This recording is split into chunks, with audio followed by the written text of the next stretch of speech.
utility closet. It's not a lactation room. It's not. Yeah. It's not a murder room. It's not like an office with like desk for like office furniture. Yeah. It's a studio that was built out for the specific purpose of recording podcasts. Yep. All we have to do is put up our Aaron Cooper originals, the artwork, and we gotta work on the light.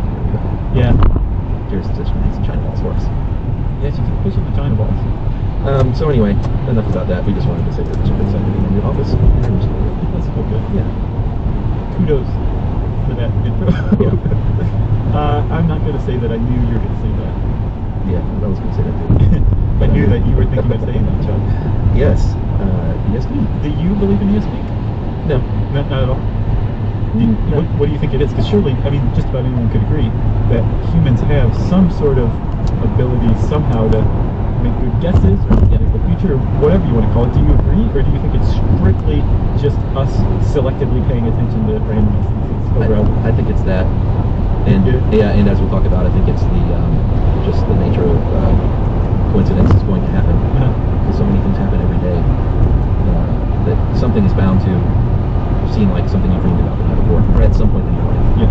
But the other millions of dreams you have that don't, I think those are the ones that are the tell. I got you. You know, do you?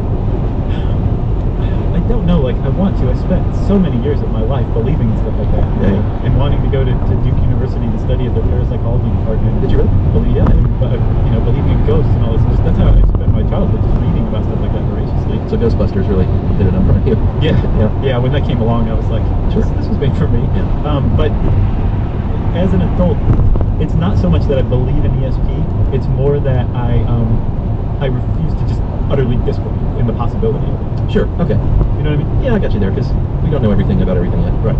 But yeah, I'm in the other camp, and I'm not even going to say the skeptic camp, because it has a bad name due to some bad apples. Not all skeptics. No. But there are some that are horses' asses. Can we say that? I don't know. We'll find out. All right, well, let's talk about, and I thought this was interesting, because I never knew that ESP is just a big collective term for all manner of paranormal phenomena, which you could also call psi. Yeah, and so a dude named J.B. Rhine, who we'll talk about later, he coined ESP. The granddaddy. And then in the 40s, another guy coined the term psi, and psi is a Greek letter, and it's equated with psyche or the soul. Yeah, PSI. And the reason that the guy chose psi is because he felt ESP suggested it was something supernatural. Yeah, sure. And psi, he felt suggested that this is a normal part of humanity, we just don't understand it. It sounds like science. You're right. But there are several categories of ESP, and this is the one I never knew the actual definitions for these. I sort of just threw them all in the bag together. You have telepathy, and that's when you can, you're over there reading my thoughts. Yes. Which is really kind of interesting. That's not true. I'm reading your thoughts right now, and I know that you like this one. You're telepathic. Right.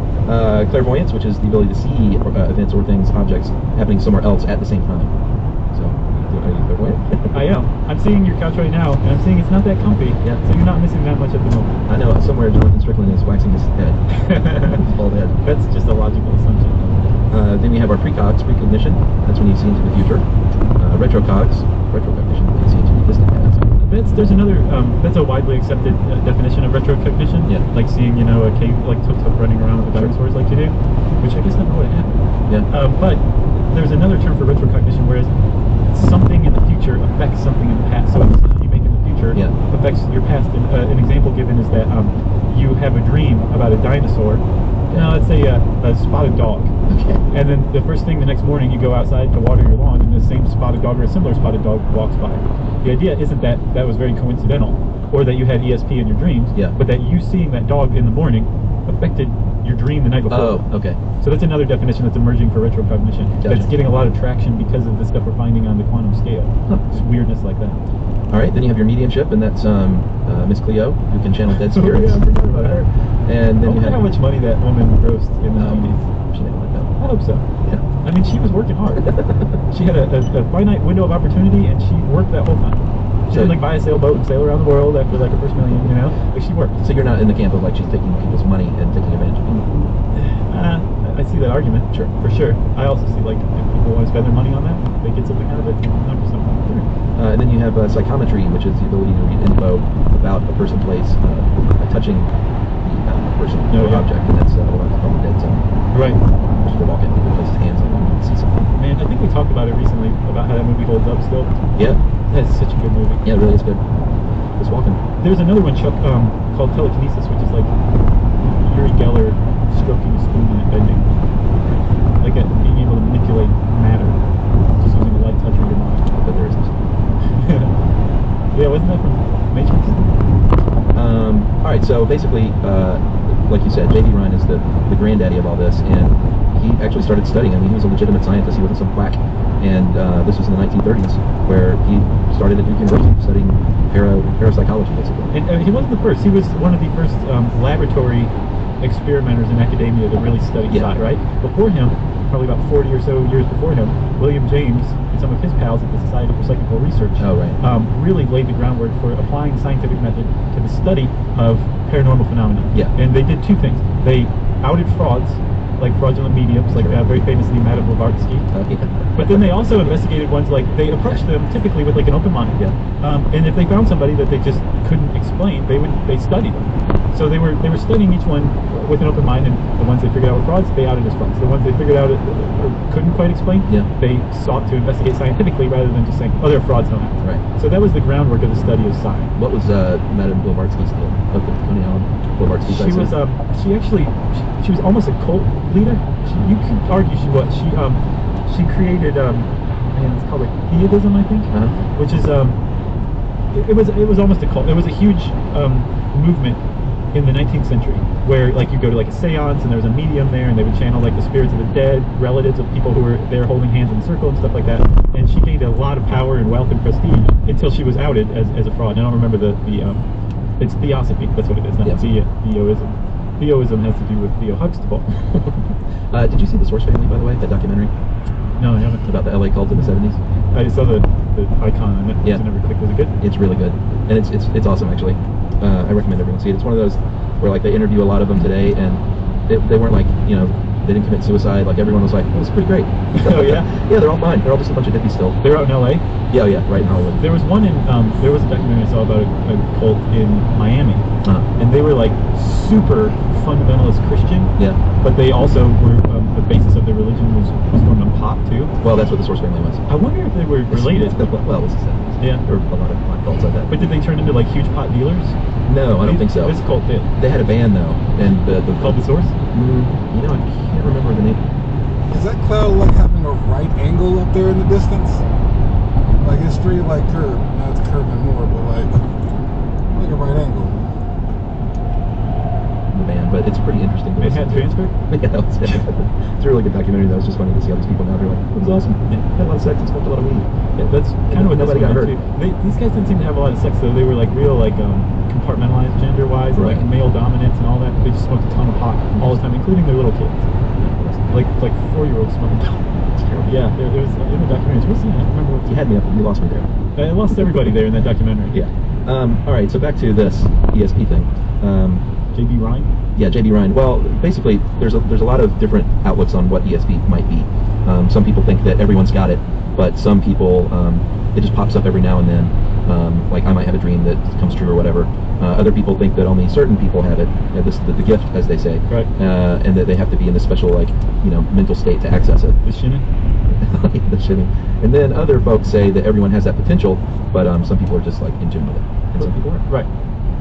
And you fall into none of those three. Yes.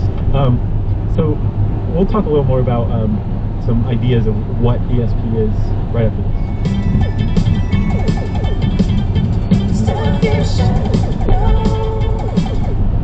Hey, it's Ed Helms, and welcome back to Snafu, my podcast about history's greatest screw-ups. On our new season, we're bringing you a new Snafu every single episode. 32 lost nuclear weapons? Wait, stop, what? Yeah. Ernie Shackleton sounds like a solid 70s. That's that sandwich. So let's see how it goes. Related to the word oyster. And education rights. I'm all grown up now. What is one? Was that in like someone... You said that there... Or wherever you get your podcast.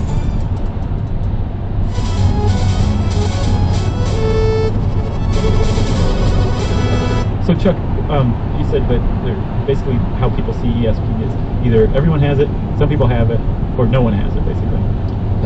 Whether you're a skeptic or a believer. Right. If you are a believer in ESP, and somebody comes to you and says, okay, explain ESP, like what is it? Right. There's actually a couple of very common suggestions or proposals. Yeah. One made sense for a while, before we knew a little more about the brain. And that was that ESP was some form or fashion of the electromagnetic spectrum that we were receiving information from outside of our usual senses. Yeah, and like you said, it fell out of favor because basically it didn't explain anything about how it moves through time, or you didn't pick up on some special part of your brain that like receives this message. Yeah. And there was a did you see that study I sent you that was, I think, from 2010, where they put people in an MRI and then showed them different pictures or whatever. And they showed, like, I put you in the Wonder Machine. Okay. Now I'm showing you a picture of the flower, and that's it. Okay, it's lovely, except it sounds like a German rave. Okay, Yeah. a little bit. But that would be the non-ESP stimuli, the control group. Yeah. To test ESP and to see if the brain reacted differently, and then to see if there was a part of the brain that's picking up on ESP. I would show you the flower, and then in the other room, I would also show Emily that flower, and have her right. think about it, Yeah. and send you the thought of that flower. So you're getting ESP stimuli and then non-ESP stimuli, and from the MRI, they showed that the brain didn't react differently. Gotcha. So it suggests that there isn't a sensory organ or region of the brain that's responsible for picking up ESP, which doesn't debunk the possibility of ESP. Yeah. It just undermines the idea that there's a region of our brain that would be responsible. Plus Finley's over there. Every time. In the flower. Well, it wasn't about guessing. It was just to see, like, showing you the ESP version, Right. and then the non-ESP version the same. We weren't guessing. It wasn't guessing. I still would guess. They only think she has a gift for that, so she can use it. Yeah, a little, she thinks. Yeah. But I think she's just super observant. So that's definitely. So these days, there are other theories, one of which is that it's called spillover. That there's basically another dimension that we doesn't have our laws here in our dimension. And that sometimes stuff just sort of spills over from that, and we see the future of the past. And if you're a skeptic, hold the decent-sized lump of your hair out of the side of your head with that one. Yeah, because this is something you can't prove, obviously. It's a completely, and of course they'll say exactly. Yeah. Yeah. Yeah, and I think I got the impression from this article that they were making that point that science is just chasing its tail and playing ESP because it's not the science does. You know, at least with the electromagnetic spectrum explanation, it was pointing to something that we already know exists, right? It's just that there's no way to show that we would be getting how we would be getting that electromagnetic explanation. Yeah. It says if you compare it to other findings from ESP, it makes even less sense. Right. Because with ESP, one of the hallmarks of it is that no matter whether you're out there outside of the studio thinking about wine or a dog or something, and I'm picking up on it, or if you're in China and I'm here and we're doing the same thing, the signal doesn't weaken at all. Yeah, and that just flies in the face of all we do. Right, exactly. So there's a lot of things wrong with the proposals of what ESP is. Yeah, but you know the reason why people still believe in this stuff is because of either hearing a story of their friend who said, you know, this is basically we're experiencing it themselves. It's not the way something similar happening. Exactly. Or it popped up in the briefly, but it's And there's a lot of evidence of strange and unusual occurrences that support the idea of ESP. This article gave a really good one about an 1898 book called Futility. Yeah. That was written by a guy named Morgan Robertson. Right? And in it, the guy details this book or this boat called Titan. shit. Yeah, ship. Big old boat. Yeah. Which is sailing across the Atlantic and hits an iceberg at night and sinks, and a bunch of people die because they weren't enough lifeboats. Yeah. This is 1998, and if that's familiar, the Titanic did the same exact thing. Titanic, not the Titan. Yeah. Did the same exact thing 14 years later. Yeah, there are a bunch of similarities. The Titan struck an iceberg in the book on the starboard side on an April night in the North Atlantic off the coast of Newfoundland, and the real Titanic struck an iceberg on the starboard side in April in the North Atlantic off the coast of Newfoundland. On a starless night. They were both said to be unsinkable. More than half of the passengers of the Titanic perished, and more than half of the passengers and crew on the Titan perished. So there's all these things in there, but you do a little more digging and you find out that Robertson was he was a seaman, and he knew a bunch of this stuff, and it's not unreasonable to think at the time they wanted to build the biggest ships, and the word Titan would be a great name back then for a super big ship. Right. And that sailing route was a common one, and there were icebergs, and April might have been a common month for that kind of voyage. So all of it can be explained away, kind of, but it is definitely something you look at and go, interesting. It is interesting. It's an amazing coincidence, and it focuses the attention and captures the imagination. But then, yeah, once you hear about Robertson's background, it becomes slightly less impressive.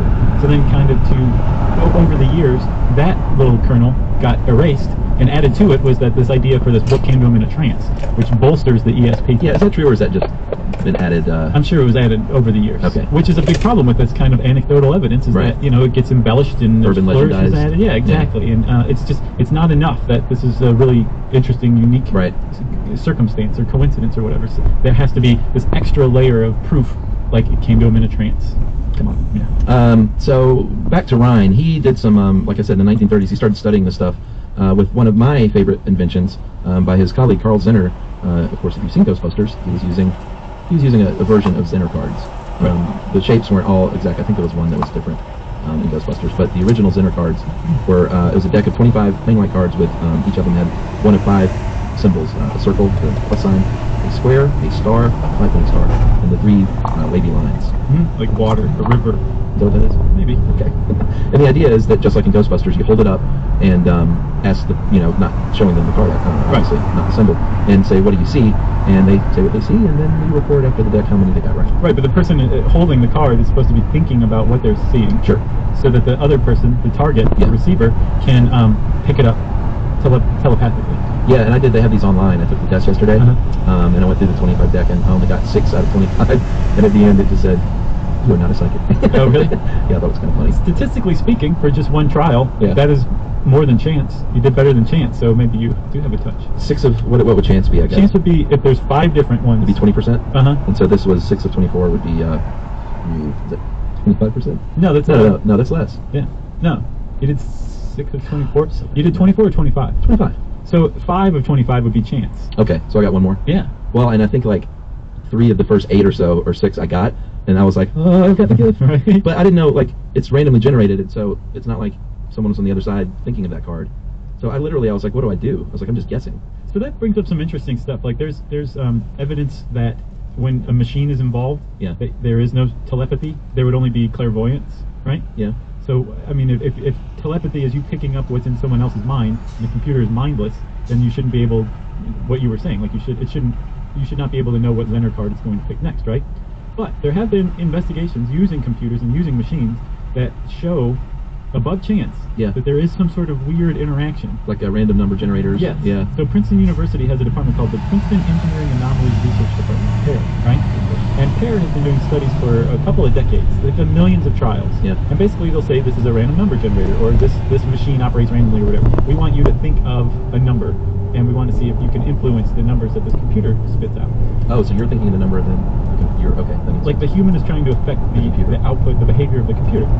Of course, if you're sitting across the room or in another room thinking about a number that a random generator should put out, it should have 0 effect whatsoever. The weird thing is what Princeton has found is that, yes, over enough trials, there is a slight, very slight, but measurable effect that human thought has on a random number generator.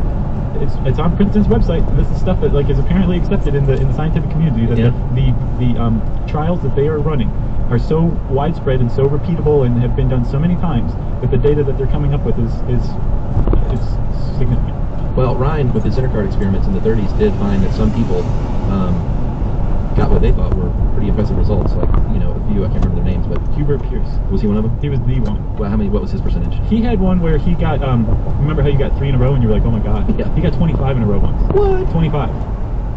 No, I'm not kidding. He was also documented as selecting 558 correct out of 1,850, which is, the odds of that happening by chance were 22 billion to 1. Now, were these the early experiments? Yeah. Because I did read that, and this seems like, I can't believe he didn't check this, but apparently the early cards were a little translucent.